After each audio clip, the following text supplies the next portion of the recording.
السلام علیکم ورحمۃ اللہ وبرکاتہ۔ آج میں آپ کو صحیح بخاری ہی سے ایک عورت کا ایک واقعہ سناؤں گی تاکہ آپ یہ اندازہ کر سکیں کہ عورت کے اندر قوت ارادی اور قوت فیصلہ کتنی مضبوط ہوتی ہے، اور جب حق اس کے دل میں اتر جاتا ہے تو وہ عورت تبلیغ کے لیے کس طرح بے چین رہتی ہے اور دین کے لیے استدلالی کا طریقہ اختیار کرتی ہے، اور اس کے استدلال کے سامنے سر تسلیم کرنے کے سوا کوئی چارہ نہیں رہ جاتا۔ ابو جاری اطاردی کہتے ہیں رسول اللہ صلی اللہ علیہ وسلم ایک سفر تبوک کا تھا سے واپس آ رہے تھے۔ راستے میں پانی ختم ہو گیا۔ پانی تلاش کرنے کے لیے نبی صلی اللہ علیہ وسلم نے عمران بن حسین اور حضرت علی رضی اللہ عنہما کو بلایا اور کہا، جاؤ پانی تلاش کر کے لاؤ۔ دونوں حضرات گئے۔ راستے میں ایک عورت ملی، اپنے اونٹ پر دو مشکوں کے بیچ بیٹھی ہوئی تھی۔ دونوں نے اس عورت سے پوچھا، پانی کہاں سے لا رہی ہو؟ اس نے کہا، کل اسی وقت مجھے پانی ملا تھا، یعنی کہ وہ اتنی دور سے لا رہی تھی کہ جس وقت پانی ملا اس سے 24 آورز پہلے اس کو پانی ملا تھا، اور اس کو لانے میں جتنی دیری لگی تھی، اور ہمارے آدمی پیچھے آ رہے ہیں۔ خیر، دونوں نے اس سے کہا، اب تم ہمارے ساتھ چلو۔ اس عورت نے کہا، کہاں چلو؟ ان لوگوں نے کہا، آپ صلی اللہ علیہ وسلم کے پاس چلو۔ اس عورت نے کہا، وہی آدمی جس کو صحابی کہا جاتا ہے؟ ان لوگوں نے کہا، ہاں وہی آدمی، تم صحیح سمجھ رہی ہو، چلو۔ خیر، اس کو لے کر لوگ دونوں نبی صلی اللہ علیہ وسلم کے پاس آئے اور آپ سے پورا واقعہ بیان کیا۔ عمران بن حسین رضی اللہ عنہ کہتے ہیں، لوگوں نے اس عورت کو اونٹ سے اتارا اور نبی صلی اللہ علیہ وسلم نے ایک برتن مانگا اور اس میں دونوں مشکوں سے پانی اڈیل دیا، پھر منہ بند کر دیا اور نیچے کا منہ کھول دیا اور لوگوں میں اعلان کر دیا، پانی پیو اور اپنے جانوروں کو پلاؤ۔ تو جس کو پانی پینا تھا اس نے خود پیا، اور جس کو جانوروں کو پلانا تھا اس نے اپنے جانوروں کو پانی پلایا۔ آخر میں اس آدمی کو بھی ایک برتن میں پانی دیا جس کو جنابت لاحق ہوئی تھی، اور اسے کہا، جاؤ تم غسل کر لو۔ عورت کھڑی سارا کارنامہ دیکھ رہی تھی جو اس کے پانی کے ساتھ ہو رہا تھا۔ اللہ کی قسم، پانی لینا بند کر دیا گیا، لیکن ایسا لگ رہا تھا کہ جب اس سے پانی لینا شروع کیا گیا تھا اس وقت مشک جتنی بھری تھی اس سے زیادہ اب بھری ہوئی ہے۔ اس کے بعد نبی صلی اللہ علیہ وسلم نے فرمایا، اب اس عورت کے لیے کچھ ہدیہ یعنی کہ تحفہ جمع کرو۔ چنانچہ لوگوں نے اس عورت کے لیے کھجور، آٹا اور ستو جمع کرنا شروع کیا، یہاں تک کہ اس کے لیے بہت سارا کھانا اکٹھا ہو گیا۔ لوگوں نے پورا سامان ایک کپڑے میں رکھا اور گٹھری اس کے آگے اونٹ پر رکھ دی۔ پھر نبی صلی اللہ علیہ وسلم نے کہا، تم جانتی ہو کہ ہم نے تمہارا پانی کچھ بھی کم نہیں کیا ہے، ہم کو پانی پلانے والی ذات جس کی ہے وہ اللہ ہے۔ اس کے بعد وہ عورت اپنے گھر واپس گئی۔ چونکہ راستے میں وہ رک گئی تھی اس لیے گاؤں کے لوگوں نے اس سے پوچھا، اے فلانی، کیوں رک گئی تھی؟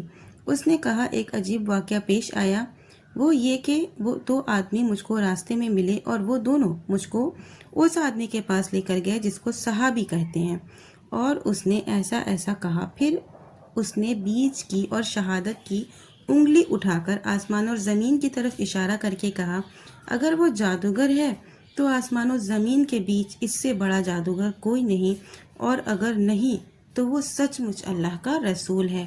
اس واقعے کے بعد صحابہ اکرام کا طریقہ یہ ہو گیا کہ اس عورت کی بستی کے آس پاس جو مشرکین تھے ان کی بستیوں پر حملہ کرتے اور جس بستی میں وہ عورت رہتی تھی اس کو چھوڑ دیتے تھے۔ آخر ایک دن اس نے اپنے گاؤں والوں کو جمع کر کے کہا، میں سمجھتی ہوں کہ یہ لوگ مسلمان یعنی کہ تم کو چھوڑ دیتے ہیں، کیا تم لوگ مسلمان ہونا پسند کرتے ہو؟ اس کے کہنے پر تمام لوگوں نے اس کی بات مان لی اور سب کے سب مسلمان ہو گئے۔ یہ حدیث صحیح بخاری کی ہے۔ جتنی حدیث آپ کو میں نے سنائی ہے یہ حدیث اس سے زیادہ لمبی ہے۔ حدیث کا صرف وہ حصہ آپ کو بتائی ہوں جو موضوع سے متعلق ہے، لیکن اس حصے میں بھی مختلف موضوعات پر گفتگو کی گنجائش ہے۔ اگزامپل کے طور پر بیک گراؤنڈ میں تھوڑا نوائس ہے، کنسٹرکشن کا کام چل رہا ہے، تو پلیز اس کو اوائڈ کریے گا۔ تو جو ویڈیو میں نے آپ کو حدیث جو سنائی ہے اس میں مختلف موضوعات پر گفتگو کی گئی ہے، جیسے کہ اگزامپل صحابہ اکرام کی نظر میں آپ کی شدت تعظیم، جب اس عورت نے یہ کہا ہوا صحابی، تو صحابہ نے ہاں کہا، نہ کہ نہ، اس لیے صحابی کا معنی ہوتا ہے بے دین۔ اگر ہاں کہیں تو گویا آپ کا بے دین ہونا تسلیم کر رہے ہیں، اور چونکہ ہوا صحابی کہہ کر عورت آپ ہی کو مراد لے رہی تھی، اس لیے انہیں بھی نہیں کہہ سکتے، اس لیے کہ جھوٹ ہو جائے گا۔ اس لیے صحابہ اکرام نے کہا هو الذی تعنین، تم جن کو سمجھ رہی ہو وہی۔ اس جملے میں صحابہ کا مقصد بھی حاصل ہو گیا، اور نبی صلی اللہ علیہ وسلم کی شان میں گستاخی سے ان کی زبان بھی آلودہ نہیں ہوئی۔ احسان کا بدلہ احسان، آپ نے اس کا پانی نہیں لیا، وہ تو اللہ نے برکت دی، مگر بظاہر ذریعہ اس عورت کا پانی تھا، یہ اس عورت کا احسان تھا، آپ نے فوراً ہدیہ اور تحائف کے ذریعے احسان کا بدلہ دیا۔ احسان فراموشی سے احتراز، دیکھیے ایک معمولی سا احسان تھا، لیکن آپ نے اسے یاد رکھا۔ اس کے قبیلے کے آس پاس مسلمانوں کے حملے ہوتے، لیکن اس کا قبیلہ صحابہ اکرام کی داروگیر سے محفوظ رہتا۔ نبی کریم صلی اللہ علیہ وسلم کی کرامت اور برکت، سارے لشکر نے پانی پی لیا، جانور کو پانی پلایا، لیکن مشک کا پانی کم نہیں ہوا بلکہ پہلے سے بھی زیادہ نظر آیا۔ یہ آپ کی دعاؤں کی برکت اور آپ کی کرامت تھی۔ آپ کی کرامت کے بہت سارے واقعات حدیث میں محفوظ ہیں۔